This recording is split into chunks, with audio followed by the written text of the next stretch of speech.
नमस्कार। सुरेश कौशल एस्ट्रोवाणी में आपका स्वागत है। मैं आज आपके साथ एक अत्यधिक महत्वपूर्ण ग्रह स्थिति है उसके बारे में बातचीत करने जा रहा हूँ।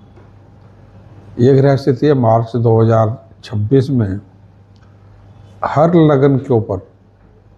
मार्च 2026 में ग्रह स्थिति का क्या प्रभाव हर मनुष्य पर और मेष से लेकर मीन सभी लगनों पर क्या हुआ, ये बात करने जा रहा हूँ। अब मैं आपके साथ कन्या लगन के बारे में बात करने जा रहा हूँ। आपका कन्या लगन है या नहीं, इसको जानने समझने के लिए क्या करें, अपना जन्म का समय, स्थान, सूचना, पूरी सूचना ज्योतिष से जुड़े किसी कार्यक्रम में फीड कर दें। ऊपर के खाने में यदि कन्या और वर्गो या 6 नंबर छपा है या नाम का कोई एक अक्षर है तो सब्जी आपके बारे में बात होती है।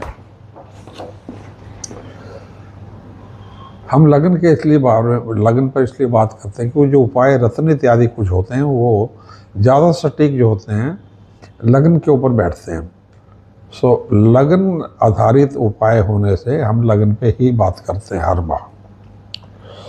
अब कन्या लगन की बात कर रहे हैं। आप हमारे चैनल को लाइक करें, सब्सक्राइब करें, फॉरवर्ड करें, बटन आइकन को दबाएं।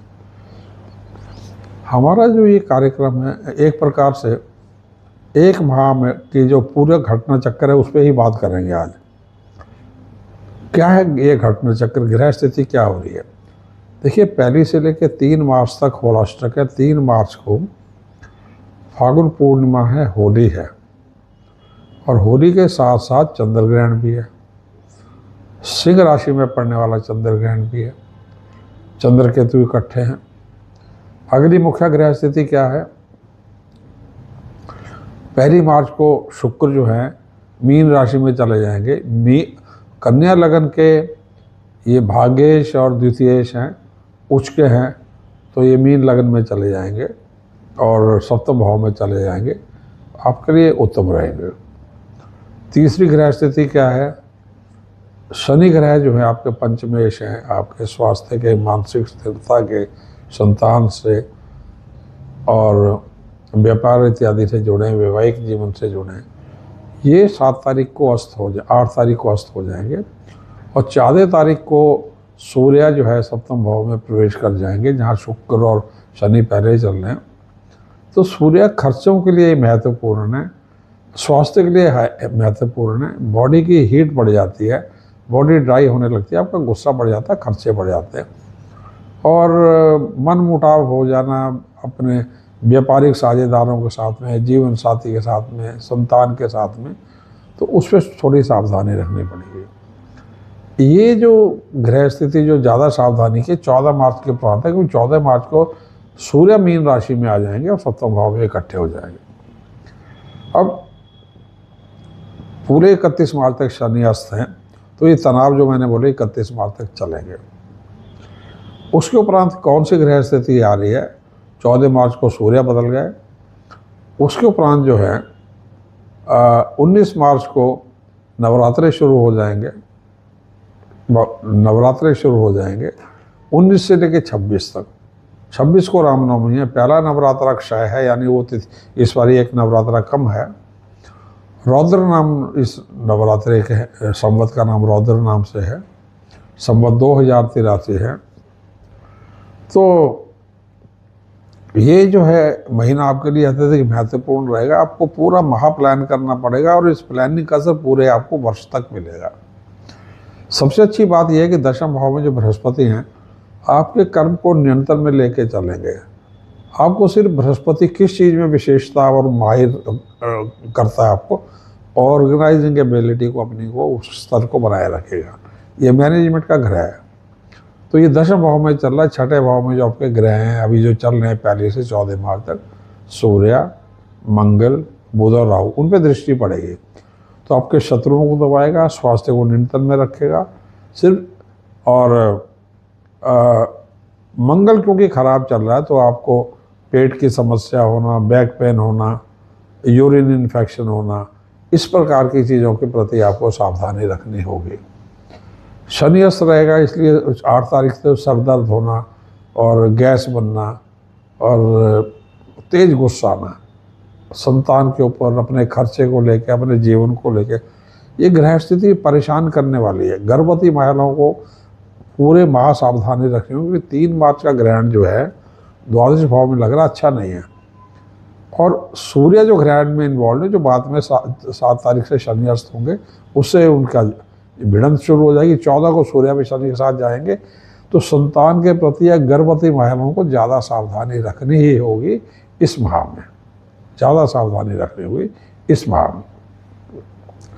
फिर 17 तारीख को नवरात्रे शुरू, 19 को नवरात्रे शुरू होने, मंगल खराब चलने, आपके आयुष हैं वो, और आपके इनिशिएटिव यानी आप जो भी करते हैं उसमें जो आप पहला कदम उठाते हैं उसको इनिशिएटिव बोलते हैं, वहाँ पे आपको सावधानी रखनी होगी। शत्रुओं के प्रति सचेत रहना होगा, रिएक्ट ना करें। मैंने कहा कि ऑर्गेनाइज करिए अपनी समस्या को, तो ऑर्गेनाइज करने का तरीका ये है कि अपने जुबान को थोड़ा नियंत्रण में रखें, पूरा माह रिएक्ट ना करें, कॉन्फिडेंस को हाई रखें, क्योंकि बुध की स्थिति पूरे छठे कुंभ राशि में रहेगा। बुध पूरे 1 माह बृहस्पति की दृष्टि में, तो सब कुछ आपके नियंत्रण में रहेगा। बाकी ग्रहों से होने वाले तनाव को आप संभाल सकते हैं। शुक्र जो है, क्योंकि उसका चल रहा पहले से 25 मार्च तक, धन की स्थिति ठीक रहेगी, आपका मान सम्मान बना रहेगा, भाग्य ठीक रहेगा। सारे एक अकेला शुक्र जो आपकी समस्याओं को संभालने में वो संभव रखकर, यानी संभालने में सक्षम हो जाएगा। शुक्र के कारण जो है आपको धन स्थिति, व्यापार नया आरंभ करना, कुछ भी करना आपके लिए उत्तम रहेगा।